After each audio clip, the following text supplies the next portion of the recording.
じゃあ私はここで。これからどうするつもりだ？魔法の収集を続けるよ。100年くらいは中央諸国を巡る予定だから、まあたまには顔を見せるよ。エルフの感覚は分かりませんね。まったく、いつから生きているのやら。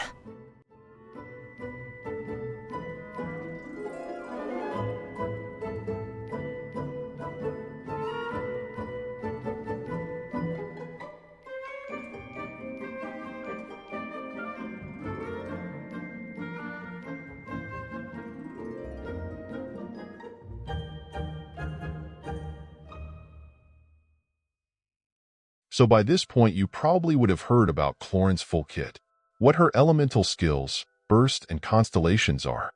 But you might be wondering how you'd play her, given the bond of life mechanic.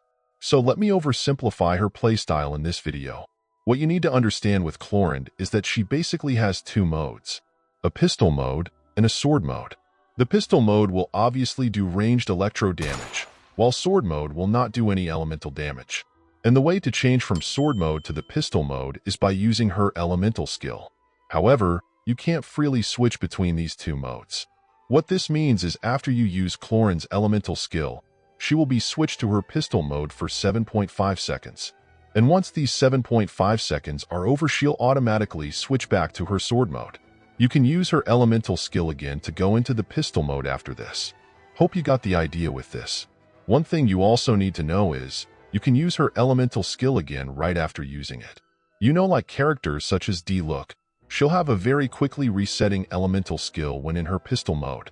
So what happens when you press her skill again while in pistol mode? Well, she basically will do a lunging attack with her sword, but she'll still be in her pistol mode. So how does the Bond of Life factor into her playstyle? Before I go over that, let's go over what the Bond of Life is. Bond of Life, or BOL, is this red bar over her health.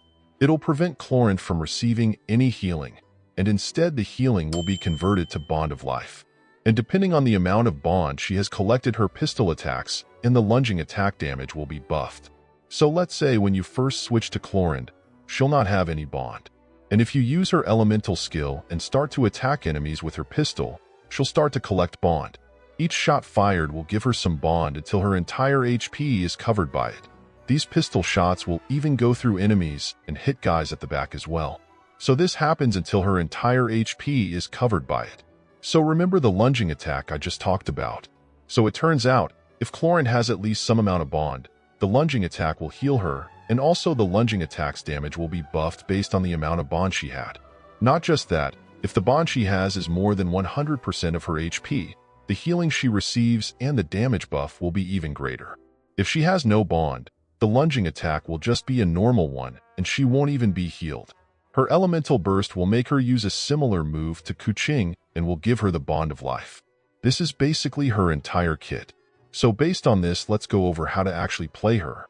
Now it is worth keeping in our heads that if we switch Clorinde with any other character, she'll automatically go out of the pistol mode. So we go through all the best supports for Clorinde and then switch to Clorinde. If you have elemental burst ready, use it. This will give Clorinde max bond, and then you can use her elemental skill to go into the pistol mode. Instead of using her normal attacks, use her skill again to do the lunging attack, and then use her normal attacks. This will start to give Clorinde new bond. You'll probably get one more chance to use her elemental skill, so use it once the bond is maxed. By this point, her elemental skill will likely go into cooldown, so you can switch to other characters. Once you go through them, repeat the process. This basically is Clorinde's playstyle. Collect bond by receiving healing and attacking enemies with her pistol. And once enough bond is collected, use her lunging attack for more damage and heal her properly. Rinse and repeat the process. So this is Clorinde's entire playstyle in a nutshell. It is very simple, and I think it is quite easy to play her as well. If you enjoyed this video, make sure to like and subscribe for more content like this. Until next time, see ya.